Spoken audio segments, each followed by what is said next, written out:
As you just heard, my name's Chris Robinson. I'm the founder and chief executive of the QX Global Group. I'm from the UK, as you can tell by the accent. I'm a qualified chartered accountant, UK chartered accountant and certified accountant. So who are the QX Global Group? Well, the clue's in the title. We are a global group. We operate in over 15 different countries, but our back office is here in India.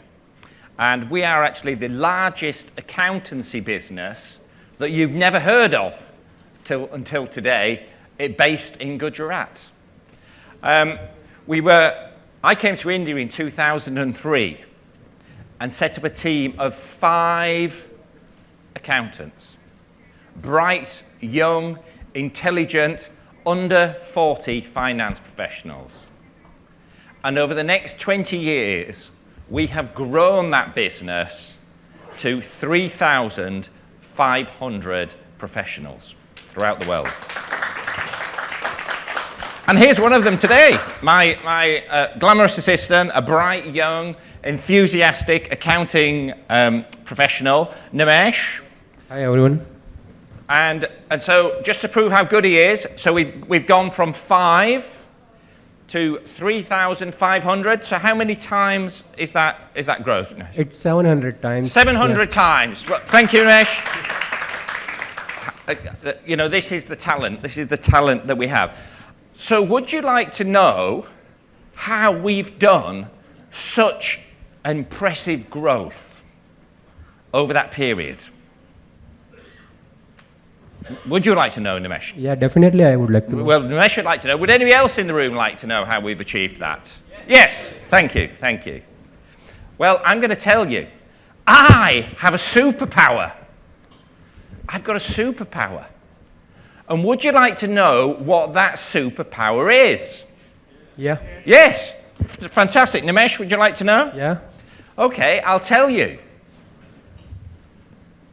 I can predict the future. I can predict the future. So, would you like me to teach you how to predict the future? Yeah. Yes. But Nimesh? I also would like to. You'd like to know? Yeah. So basically, I'm now going to teach you all how to predict the future. Now, I would say this is very, very dangerous. It's very, very dangerous. So I need everybody's attention in the room. So I don't want anybody looking at your phones and playing with your phones and chatting to the people. We've got young Nimesh. He's a young man here. We don't want to put him in any danger. So I need everybody's attention. So are you all going to give us your full attention? Yes. Right. Okay. Right. Lesson 1. How to predict the future. So Nimesh, if you can come over here. You've got your, we've got a prediction device here. It's a stress ball. And if you can just check that is a normal, completely normal stress ball. Yeah? Nothing unusual about that at all? Yeah, it's normal ball. I will. Okay, and as you can see, I've got nothing on my sleeves. No, I didn't find anything. Okay, right. Well, if you go over to the prediction chart. Okay. Now, is everybody ready? Now, you can all play along. Obviously, for the proof of this, Nimesh is going to write down his prediction, and I'm not going to see it. But you can play in your heads. You can do, because you might say it might be a setup. You can play along in your heads with this prediction. Okay. Are you all ready? Yes. Everybody's ready. Right, okay. I'm holding the ball out. Okay. Are you ready, Nimesh? Yeah. So I'm going to let go of the ball. What is going to happen to the ball? Write it down. All think about it in your heads. What's going to happen to the ball? Hold it in your heads. Right, are you ready? Yeah. Oh. Wow. So what did you put? Show everybody what you put on Yeah.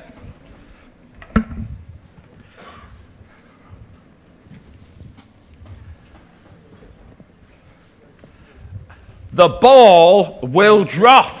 Fantastic! Brilliant! Thank you. So Nimesh just come on, everybody give Nimesh a big round of applause. He just predicted the future. So ask yourselves, did you get that right? So how did you do it, Nimesh? Simple. It's gravity. It's gravity. It's gravity. So what you did is you applied your knowledge to a series of events. So actually, predicting the future is not a mysterious process. Forget the crystal ball. Forget the stress ball. You don't need any special supernatural skill. What you do is you use current facts. We use our financial and our logical brains. We extrapolate them together and we make educated guesses. And that is how we predict the future. And you're all financial professionals here. You all have the skill and the ability to do that. So you must start planning and you must look forward. And you practice that, the better you get at it, and you keep practicing it, you're doing it on a regular basis. So that's your budgets, your financial plans, everything that you do. So, I promised you I was going to explain how we grew QX from 5 to 3,500 people. So what have we got to do first? What's our lesson? We've got to get facts. So let's go back in time now.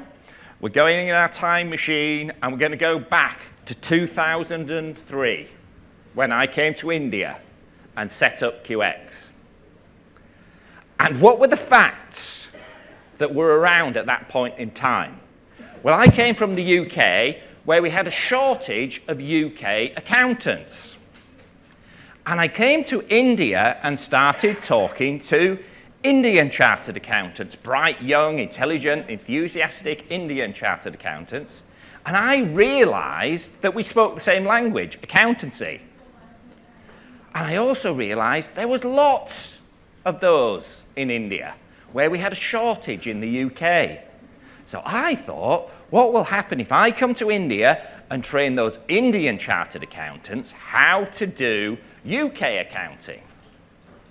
Well, let's see what happened, because I did come to India and I lived here for 3 years and I trained those 5 accountants how to do UK accounting. So let's see what happened. Well, this has been our growth rate. We started with 5, we went to 250, and again, we planned each stage and we looked forward. We did a mission 1,000, and we've grown onto 3,500. And now we have growth plans to go forward, and again, we've got a strategic plan. We're predicting the future, and we predict the future that will go on to 5,000 and 7,000. So that's what's going to happen. That's what's going to go on the future. That's what we're predicting. And now we as a team at QX are going to make that happen. So let's bring us back to the present, because we're here to talk about your future, the future of accountancy in India, the future of finance in India. So we're back at the present. So what's the process that we have to go through? We have to establish the facts. So what are the facts? What is the ground that we're working from? So the future of finance in India. So shall we do that? Shall we predict what the future is going to be? And shall we do that together? Yes. Yes? Are we all going to predict it together? Yes. Yes, fantastic. Okay, so fact number 1.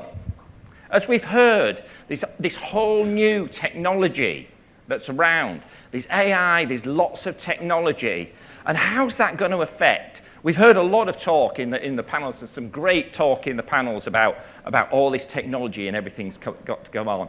But I've actually heard a lot of people saying, oh, AI is going to come in and it's going to take away our jobs. The accountancy, a lot of people aren't coming into accountancy in the West because AI is going to do all the accountancy jobs. Well, is that true? Well, let's just test that hypothesis.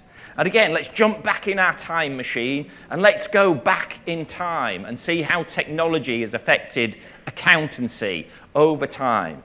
And we're going to go back in time and we're going to go back 5,000 years. 5,000 years. And we're going to go to Babylon, the dawn of human civilization. And I have here, and we've got a picture up here. Does anybody know what this is? No. It's a clay tablet. But actually, back in Babylon, 5,000 years ago, this was the equivalent of the iPhone 15. This was the very latest in business technology. And actually what this is, and I'll translate it for you because I'm actually, as well as having a superpower, I'm fluent in ancient Babylonese. And what this actually says, this is a business transaction, actually a stock record. And it actually says there's 23,000 bushels of wheat. And they have been put on loan for 37 months. And it's signed right down here, by Kushim. And the scientists who worked this out worked out that Kushim wasn't a king or anything like that. He was an accountant. So the very first people to start using the very first business technology were accountants. And that's the first name that we used. Now, we don't use these anymore, do we? But back then, they were cutting edge. And the accountants who used these were better than all the other accountants because they recorded that transaction and then they could remember it. But we moved on from there, and we moved on and we started using paper. And then we started using computers, and we talked about a few of the other panelists here said, I remember when technology was a desktop. And then we've gone on from there and we went to paperless. We stopped using paper. So bookkeeping, we don't use books anymore, do we? It's all done by computers. And then it's gone on and now we've got cloud technology and we've got AI technology. But the thing is, in all that period of time, what's happened? What's happened to the accountancy profession? Well, there's now more accountants in the world than there's ever been. There's more accountants now today than there's ever been in the entire history of the world, right back from 5,000 years ago. So it doesn't seem to stand up as a hypothesis, does it, that it's going to get rid of accountants. So I think the actual answer, and some people have said it here on the stage today, that AI won't take your job away, but your job will be taken by somebody who is using AI as a tool. And just like if you were the person who was still using clay tablets, you would be obsolete. So please, look into technology, look into AI, use it as much as possible. So let's have another fact. And again, it's been brought up today. We live in a post-COVID world. And COVID and the pandemic didn't just affect India, it affected the whole world. It was a global pandemic. And if you remember, we operate in 15 different countries. In every single one of them countries, we had lockdowns. It absolutely, as people have said, we thought it was going to be the end of the world, and it turned out it wasn't the end of the world. Because what happened? Everybody learns, everybody around the world, CEOs, everything, that nothing happened. Business continued. Everybody learned that people could work remotely. People could work, the whole world carried on for 2 years. Everybody was working from home. And it didn't matter where they were at home. They could have been just down the road. They could have been just over in Ahmedabad. Or they could have been over in London, or they could have been in New York, or they could have been in San Francisco, or they could have been in Australia. It really didn't matter because of all that technology that we're now using and the fact that we're paperless and the fact we could do Skype and we could do meetings. So suddenly what the whole world has realized in every board is that we can all work remotely. So that's a very, very important fact. This is the new normal. Now this is, and you might be hearing about this for the first time, but there's another fact. And this is quite an important thing for you to understand if you're going to be able to predict the future. In the West, and in the UK, the US, Europe, the demographic time bomb is going off. So what do I mean by the demographic time bomb? Well, basically, do you understand the term boomer? So these are all the different generations that are around. We've got the baby boomers. You can see the people who are going a little grey. We've got the Gen Zers. I'm right on the cusp here. We've got the Gen Zers, the Gen Xers. Then we've got the millennials, and we all know about millennials. And then we've got the new Gen Zers coming up. And these are the generations that are coming into the workforce. And the fact is, this is a picture from the West. And what's happening in the West, we've got this huge amount of baby boomers. Now, they're all retiring and going out. And we've got the Gen Xers. And a lot of them are retiring and taking early retirement because of post-COVID. And then we've got the millennials and the Gen Zers. They're the people who are coming in who've got their whole work lives ahead of them. And a lot of you people under 40, you're all down there. You're in the millennial group. But what do you notice about that? You notice that these two groups, which are coming in to replace these groups, there's a lot less of these, isn't there?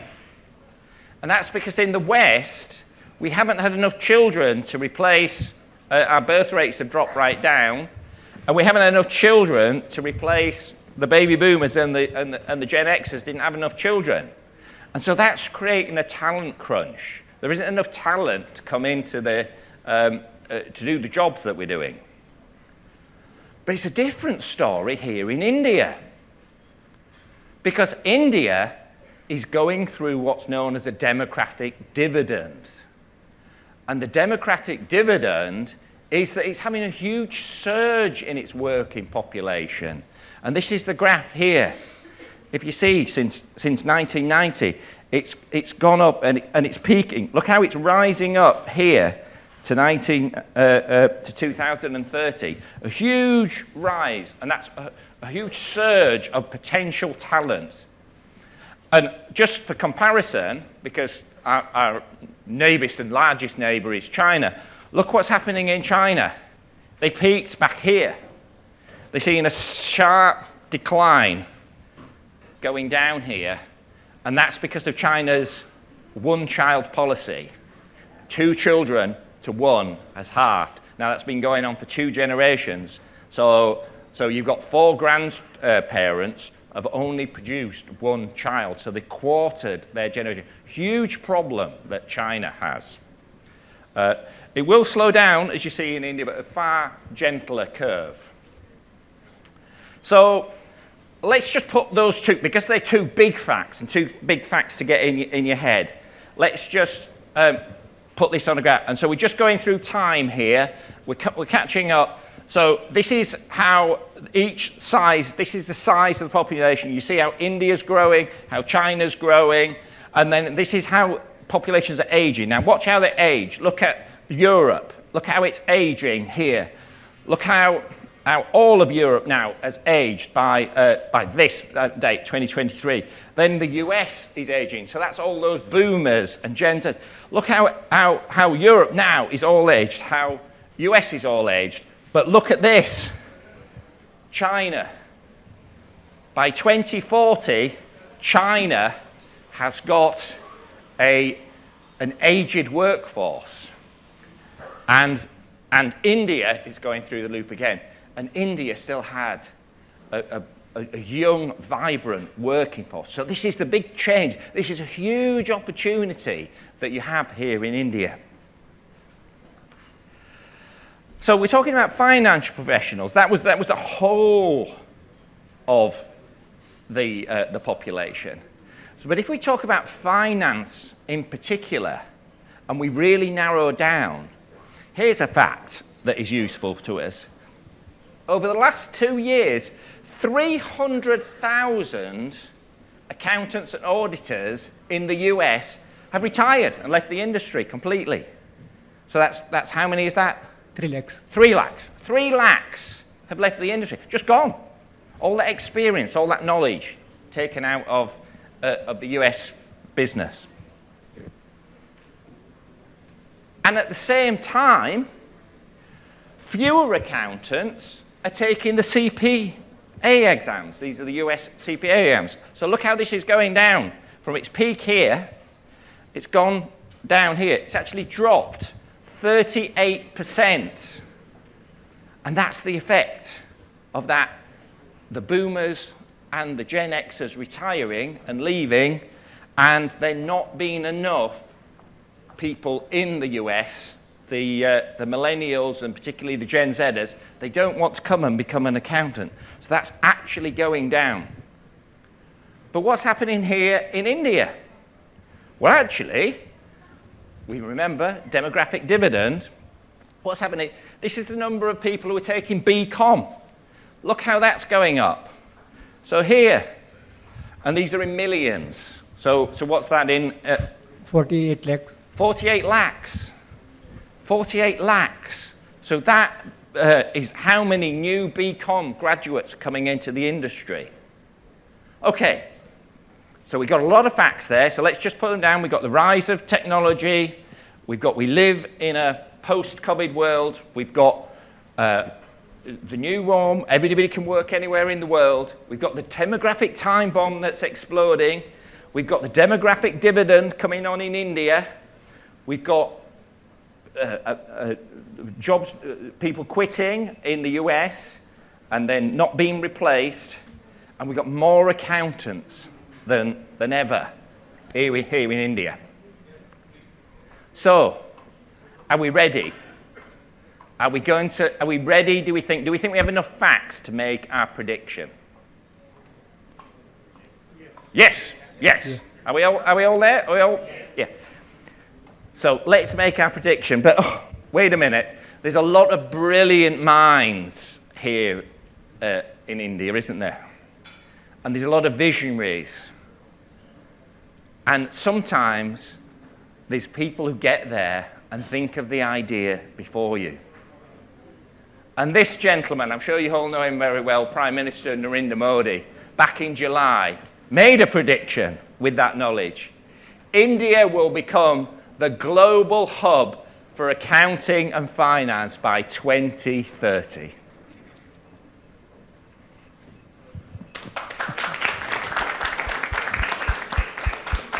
So,